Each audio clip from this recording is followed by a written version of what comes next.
Alright, you guys, so we are here at the Mill Springs battlefield. This is actually where the Confederates are buried, and there are several of them that are buried from the 15th Mississippi, 19th Tennessee, 20th Tennessee, 25th Tennessee, the 17th Tennessee, and 28th Tennessee, 29th Tennessee, and 16th Alabama. Now, Zollicoffer was the commanding general here. Him and First Lieutenant Bailey Payton of the 20th Tennessee Infantry, they were taken to Nashville to be buried. So they're not buried here, but these are the soldiers from those units. And from what I've been gathering is it's the 15th Mississippi 1st, and then basically the way that you see it here, right here, this is how it goes in order. So the way that you're seeing it on here is the way that they have it set up here on the field. Now over here, right over here to my right, this is a mass grave of about 100 Confederate soldiers. And it has a pretty neat thing on the monument as well.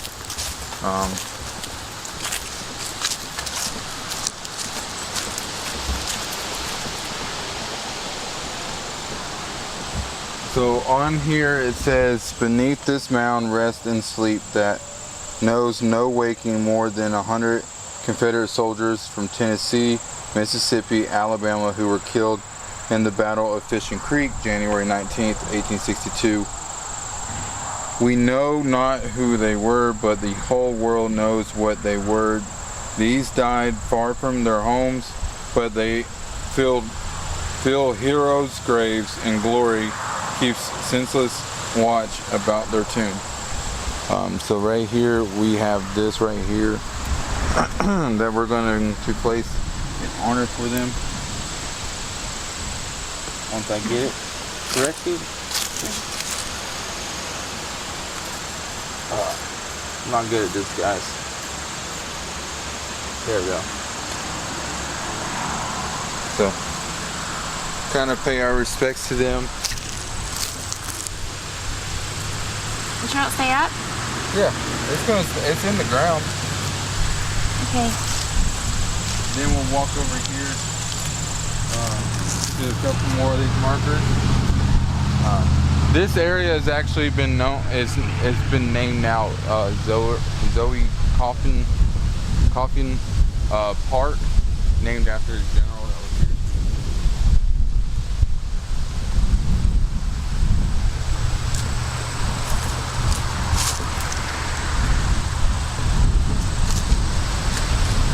Then you have a monument right here.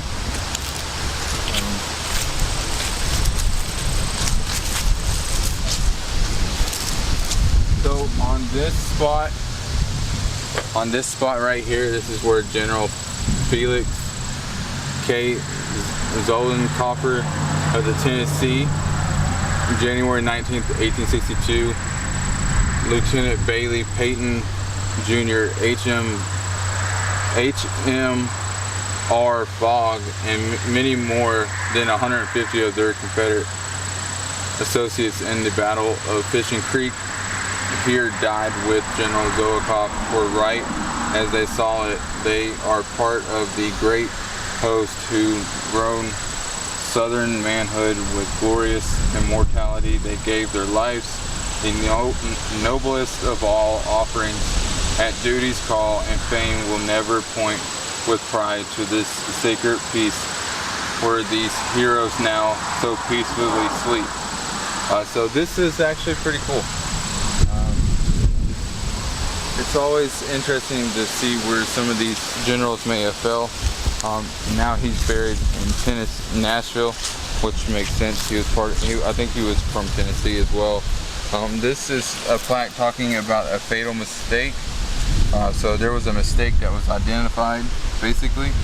about 7 o'clock the morning of January 19th, 1862. Confederate General Felix Zollicoffer rode across the road to your left. Near here, in the dim light and fog, he saw a mounted officer, Union Colonel Speed Fry. Both men mistakenly assumed the other was a fellow officer. Fry later described the event: so thoroughly was I convinced that he was one of our men, I did not hesitate to ride up to his side so closely that our knees touched. He said to me, "We must not shoot our own men," to which I responded, "Of course I would not do so intentionally," and pointing, he said, "Those are our men." So the death of the general. As Fry moved away, Confederate Major Henry Fogg rode into view and shouted, "General, they are the enemy." He then fired at Fry, but the shot missed. Fry fired at Zollicoffer, as several nearby Union soldiers also fired. Zollicoffer and Fogg died in the exchange. So, as you can see, a lot of confusion in that little bit of time. Now here's the Zoe tree, which is named after the general as well. After Confederate General Felix Zollicoffer was fatally wounded at the Battle of Mill Springs on January 19th, 1862, his men placed his body under a white oak tree. In the years that followed, the tree became known as the Zoe tree. 40 years passed with no effort made to remember or honor Zollicoffer or the Confederate soldiers who lie in the mass grave nearby. So that's right there. Just probably that tree right here. Yeah. Let's see how the picture looks right there. Yep. Above the Zola tree before the storm destroyed it, right? The Zola tree in June 1995. So the tree it was destroyed by a storm. And then I guess they replanted it. You know? Huh? I guess so. A large white oak. So this right here is where they've seen it. So that's but look at that field right there. That is absolutely beautiful. Here's a plaque too, talking about the trail.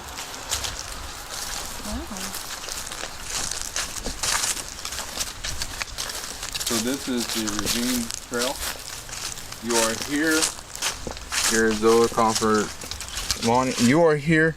Here's Zollicoffer Monument, the mass grave, and the Confederate Memorial Cemetery. There is the ravine, I guess, down in that hole. And then there's two bridges, a black shop that was there. So that's and then they got a couple more plaques over here. And you guys thought it was we got more fun.